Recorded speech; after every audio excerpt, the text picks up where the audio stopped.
Hello, friends. For the past 10 years, I have offered 6-month subscription renewals twice a year.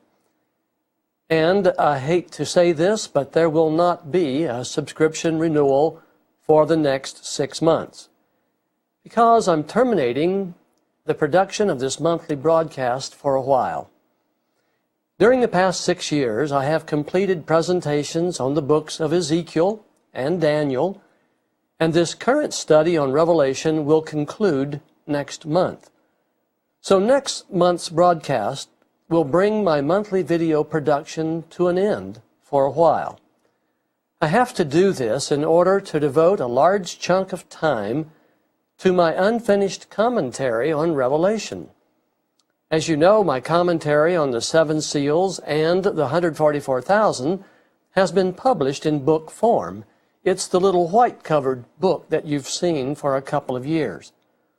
But I have yet to write a commentary on the 7 trumpets, the 2 witnesses, the 4 beasts, the 3 angels' messages, the 7 bowls, and the renewal of earth.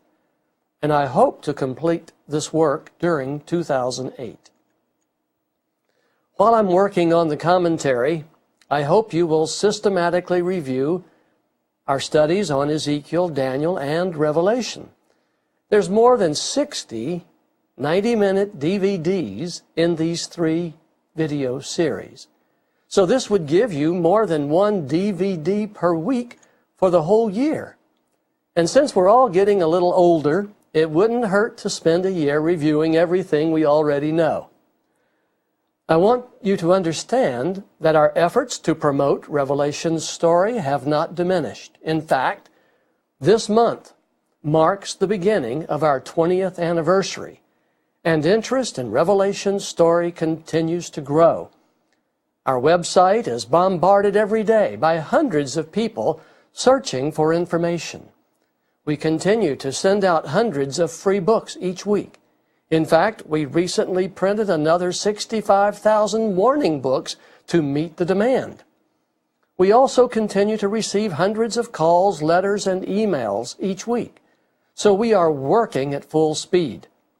This is no time to lose focus, and I hope you will continue to share this message with others and that you will engage your friends in Bible study, because we are living at the time of the end. Ready or not, like it or not, global upheaval is coming.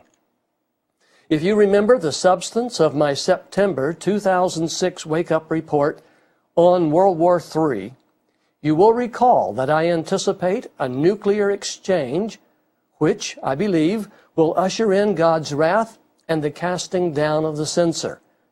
Never in recorded history have the nations of earth spent as much of their gross national product on military armament as now. I don't have to tell you that tensions among the nations are building.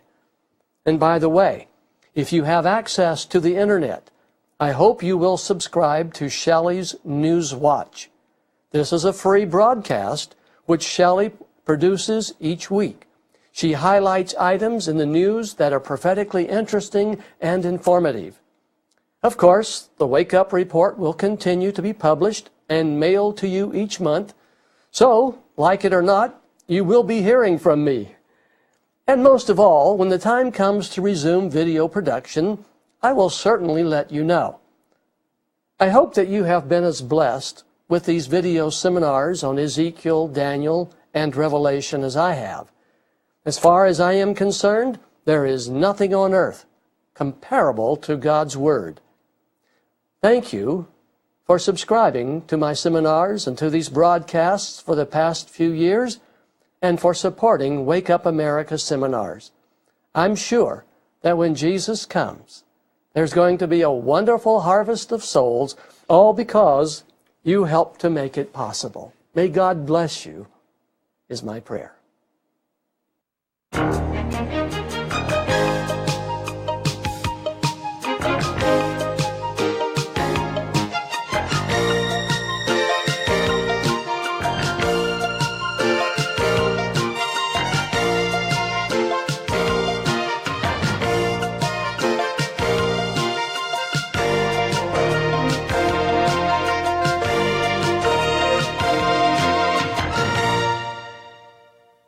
Hello, I'm Larry Wilson, and welcome to the November 2007 broadcast. Today we're going to continue our study in the 10th prophecy in Revelation. Before we get started with chapter 20, Revelation chapter 20, I need to highlight a couple of points. First, you need to be aware that the 10th prophecy in the book of Revelation began with Revelation 19:1, and it continues through Revelation 20, verse 10. So we're right in the middle of the 10th prophecy.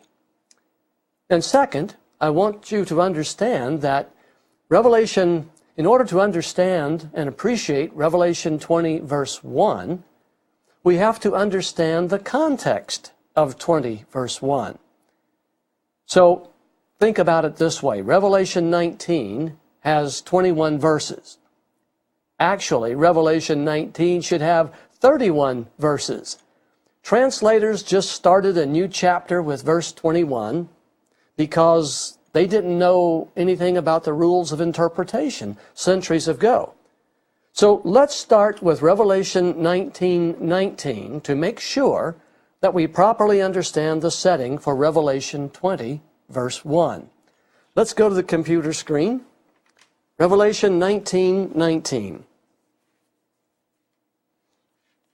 John writes, "Then I saw the composite beast." Now, I've inserted the word composite because that's what he's talking about.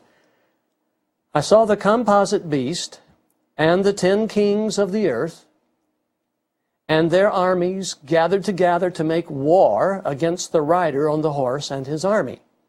Okay, verse 19 is right at the time of the second coming, and the kings of the earth and the composite beast and their armies are all ready to make war against Jesus, the rider on the white horse, earlier mentioned in Revelation 19. So this scene in chapter 19 aligns with the 6th bowl in chapter 16. If you remember, back in chapter 16, when we studied these 7 bowls, 3 demons were sent out in the 6th bowl to convince the 10 kings that they should join forces with Lucifer in destroying Jesus at the second coming. It's their only chance of survival. So the kings go out, prepared to make war on the Lamb, and the 6th bowl consists of a very short battle called Armageddon. This battle will end almost as soon as it begins, and here's why. Revelation 19:20. But the composite beast was easily captured. Where's he going to go? Jesus and his army fills the entire sky, completely encircling the earth. So where is the composite beast going to go?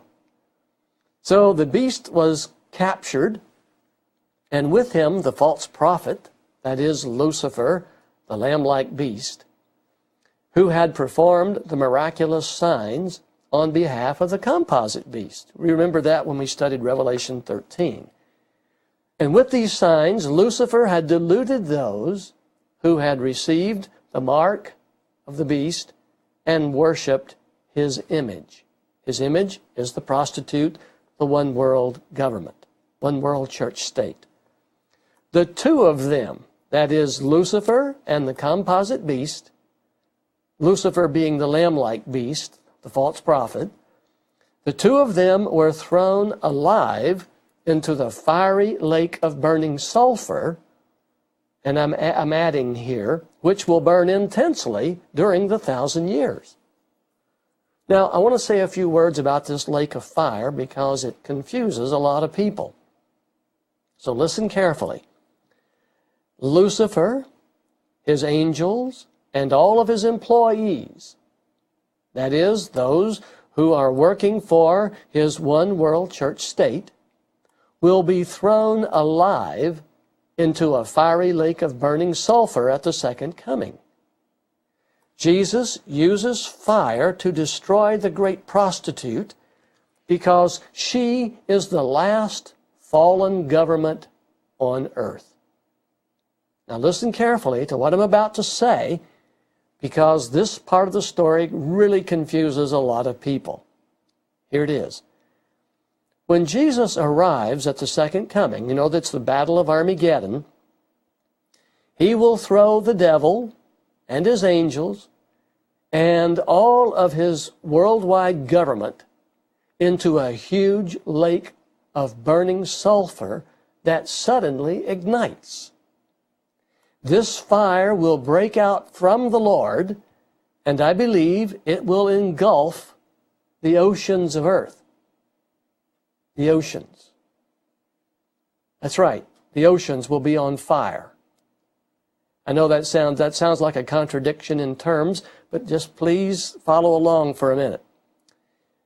Remember, at this point in time, everything in the oceans is dead. And I believe the Bible is clear. The oceans will burn for 1,000 years as though they were full of kerosene. Millions of people who served in Lucifer's government all around the world will be thrown alive into the ocean of fire, this great lake of fire. But Lucifer and his angels, although they are thrown into this lake of fire, they will not die in this fire. Only their assumed bodies will be destroyed. Now, this is difficult to explain, so carefully think this through. By taking away their physical bodies once again, the devil and his angels are returned to the abyss, or what we call the spirit realm. I'll say more about this in just a moment. For now, you need to know that A, Lucifer and his angels will have their bodies destroyed, but they are returned to the abyss for the 1,000 years. See, in the fifth trumpet, when Lucifer and his angels come up out of the spirit realm, they are given bodies. And it's these bodies that are taken away, destroyed, so that they can be returned to where they were. You also need to know that B, all of the wicked who served in Lucifer's government will also be thrown into the lake of fire. And last, item C, all of the remaining wicked people who are alive on earth at the time of the second coming will be killed by a command that comes out of the mouth of Jesus. He speaks them to death, much like he speaks the righteous dead to life. The same voice that gives life commands death. So all of the remaining wicked, I'm not talking about those who served in Lucifer's government, I'm talking about the rest of the world. All of the remaining wicked people will be killed by a command that comes out of the mouth of Jesus, and this is described in Revelation 19:21. It says, the rest of them, that is, the wicked who are not employees of Lucifer's government, were killed with the sword that came out of the mouth of the rider on the horse. That is, Jesus speaks. And the voice that calls the righteous dead to life is the same voice that commands the wicked to die.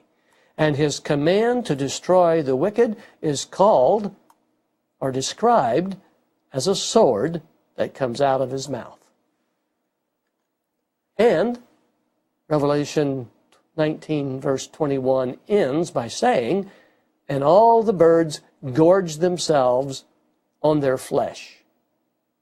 Okay, you can see these people aren't burned up. They are just simply slain by a command that comes from the mouth of Jesus. And the birds will eat their flesh. Okay, let's make sure we have this clearly understood. At the second coming, a lake of fire will ignite. I believe the oceans will be set on fire. I'll explain this more in just a moment. And they will burn continuously for 1,000 years. The oceans of earth will burn continuously for 1,000 years. Now, you know why there will not be any more oceans at the end of sin's drama. Have you ever wondered about Revelation 21, verse 1? It goes like this. John writes, "Then I saw a new heaven and a new earth. For the first heaven and the first earth had passed away, and there was no longer any sea." Now, you have to recall, let's try to put this in some perspective for a moment. In John's day, the ocean that he was acquainted with is what we call the Mediterranean Sea. John didn't know about the Pacific Ocean or the Atlantic Ocean. He just knew about the Mediterranean Sea. And that was a huge body of water that in his day, and they didn't know where the Mediterranean Sea led to or its source of water. They just knew it was a huge body of water. Well, I'm saying that in the earth made new, there is no longer any oceans. They're all burned up. They're destroyed. And you remember back in the 7 bowls, when God pours out his plague upon the oceans, everything in the oceans is killed. The idea of burning up the oceans and getting rid of them is simple. God converts the space into land, so that every saint who has ever lived, when taken to the earth made new, every saint will have a generous inheritance of land. Billions of people with space enough for everyone. How do you like that? I do. Now there's more to this. I haven't had a chance to unfold it, but I will as we go along. I'm just putting a new idea perhaps in your mind, and I want you to consider it. Let's go back to the computer screen. For the moment, you need to know that the physical bodies which the devil and his angels assumed at the 5th trumpet will be burned up in this fire at the second coming. But the devil and his angels are not harmed. Rather, their bodies are destroyed so that they can be put back into the abyss. But those people who served in Lucifer's government will be thrown into this fire, and they will perish. Employees of the great prostitute will be thrown into this lake of fire, and this is how they die at the second coming. Keep in mind, this death in the lake of fire at the second coming is not the second death for them nor anyone. The second death does not occur until the end of the 1,000 years. In fact, until the 1,000 years are ended, no one but Jesus has experienced the second death. So the death experienced by the wicked employees of Lucifer's government is like people dying in a great calamitous event like the destruction of Twin Towers today. They are burned up. They are killed, but it's not the second death. And in fact, the rest of the wicked that are killed by the command that comes out of Jesus' mouth, this is not the second death for them either. So the wicked will die at the second coming in 2 ways. Some will be burned up, and some will die as a result of Jesus commanding them to die. The point in both cases is that they die. The wicked are dead. Also, those who participated in the crucifixion of Jesus. We know, according to John in Revelation 1, that they will be resurrected to see Jesus appear at the second coming. And then they will die with the wicked, for they are wicked, by the sword that comes out of the mouth of Jesus. Keep in mind that the second death does not occur until the end of the 1,000 years. So everyone who dies at the second coming is simply put to sleep.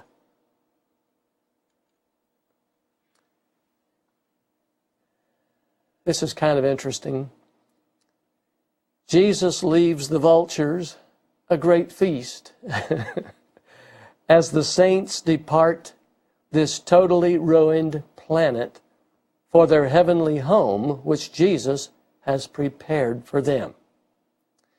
So at the second coming, The wicked are all dead, and the righteous are caught up in the air to meet the Lord, because they're going back to live with Jesus in the New Jerusalem for the 1,000 years. Now that you know these things, and I'll say more about them as this unfolds, we're ready to go to Revelation 20, verse 1, which should really be Revelation 19, verse 22. There shouldn't be a chapter division here, but the translators didn't know about the rules of interpretation. And I saw an angel, John says, coming down out of heaven, having the key to the abyss, and holding in his hand a great chain. And he seized the dragon, that ancient serpent, who is the devil, or Satan, and bound him for 1,000 years. He threw him into the abyss, and locked and sealed it over him, to keep him from deceiving the nations any more, until the 1,000 years were ended. After that, he must be set free to deceive the nations for a short time. All right, 2 points now I want you to consider. Lucifer and his angels have been locked in the abyss ever since they were cast out of heaven on Resurrection Sunday. This means that Lucifer and his angels cannot leave earth, and they cannot be seen. Remember, prior to Resurrection Sunday, Lucifer and his angels could travel about. And in fact, we read in Job 1 how that Lucifer met with the other angels at some meeting somewhere dealing with the sons of God when God called them together to have an administrative meeting.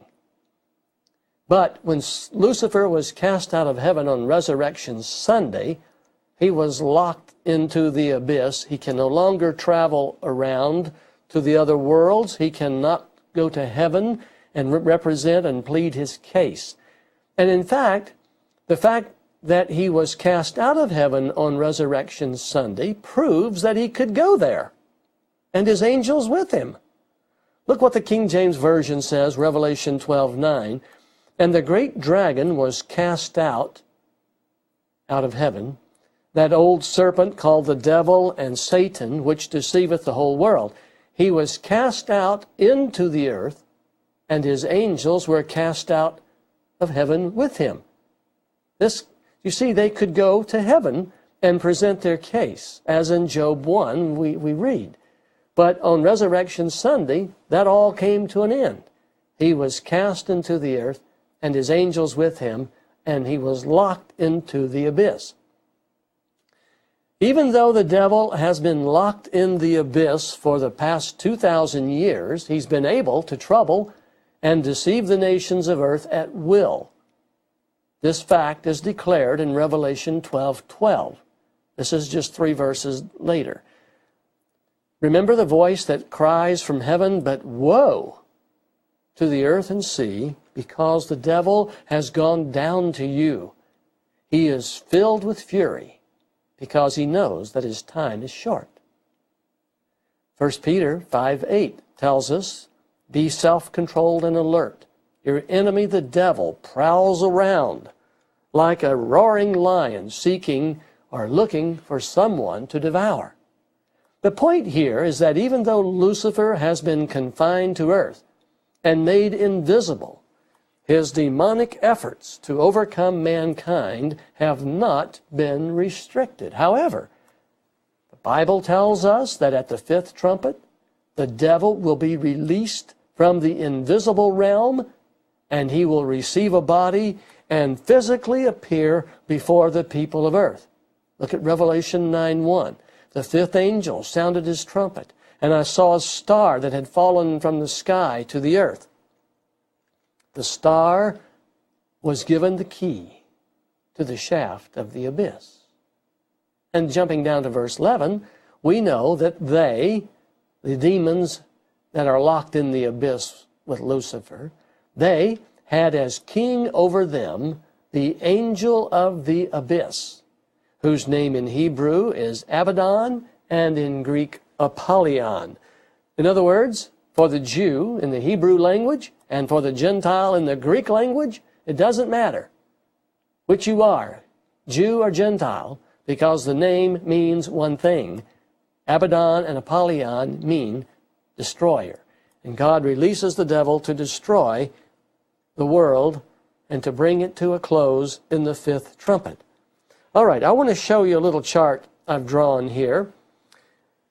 And then I'm going to read a verse from Revelation 17.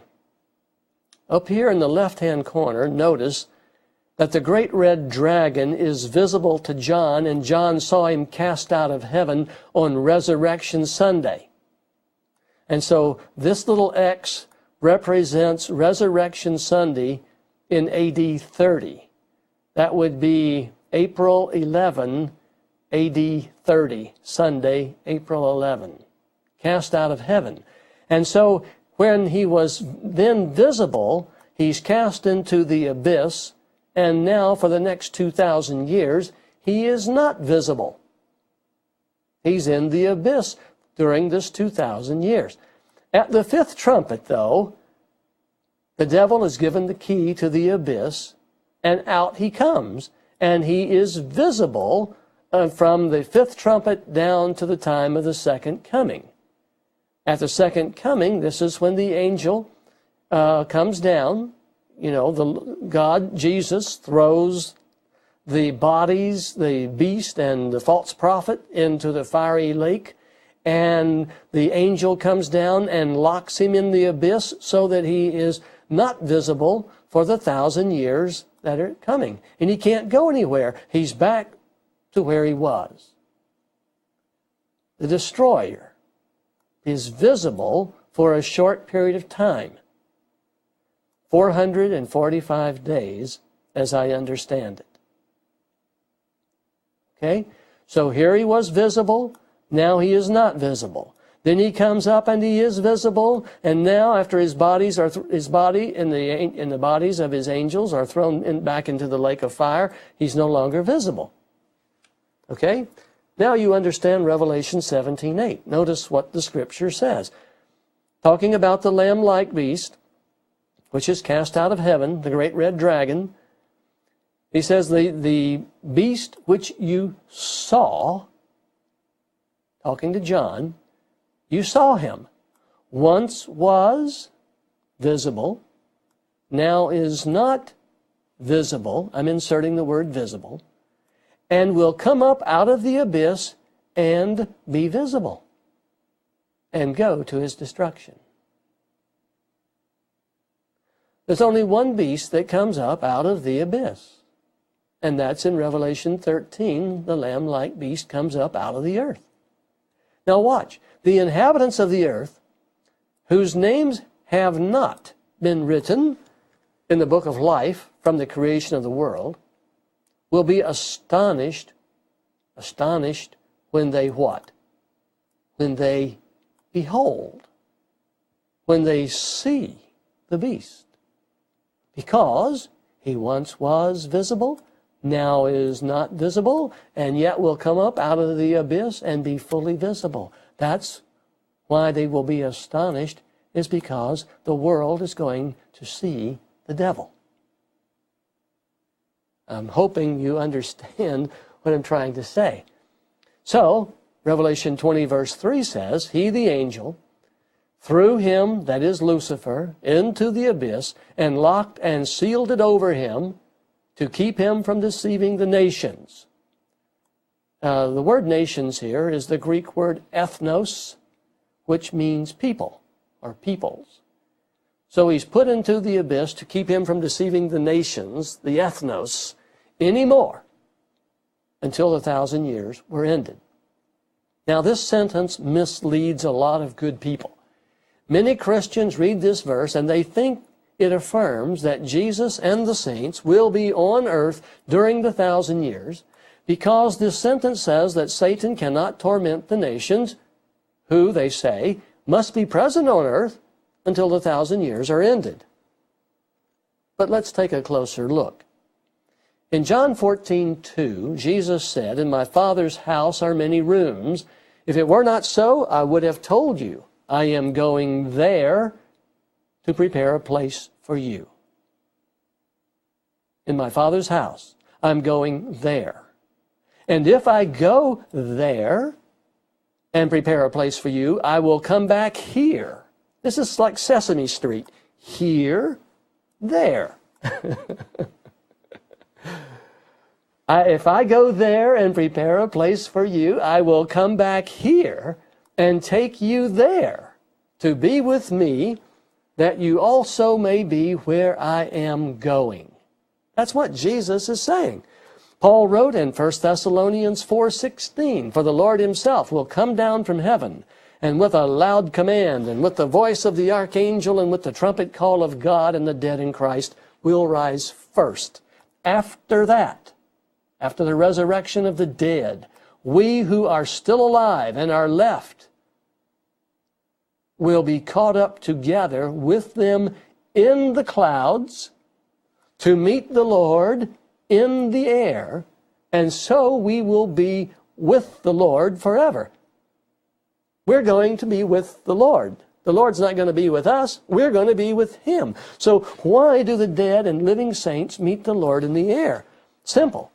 Jesus said, "I will come back here," in John 14, "and take you to my Father's house to be with me, that you also may be where I am." So during the 1,000 years, the earth will be desolate, dead, totally vacant of life, and the oceans will be roaring with fire. The righteous will be with the Lord in heaven, living in New Jerusalem, and the wicked who are alive at the second coming will be dead, either burned up in the lake of sulfur or destroyed by the sword that comes out of Jesus' mouth. Thus, earth itself will receive a rest. The 1,000 years in Revelation 20 are a sabbatical millennium, a Sabbath rest of 1,000 years from the works of sin. Wow. God has the neatest plans, the neatest way of doing things. And I hope that you're beginning to get a sense at the second coming of how God deals with the righteous. He resurrects the righteous dead. He calls up the righteous living. They meet with Jesus in the air, and they go to the New Jerusalem, to our Father's house that has many rooms, which Jesus has prepared for us. He, at the same time, throws the devil and the composite beast, all the Lucifer's government, into the lake of burning sulfur. He commands the rest of the wicked to death by the sword that comes out of his mouth, and earth is left vacant for 1,000 years. The devil is locked back into the abyss. There's no one to tempt. There's no one to torment. The devil is put in solitary confinement with his angels to think and reflect for 1,000 years on their upcoming destruction. Well, we're out of time, but we'll continue in just a moment.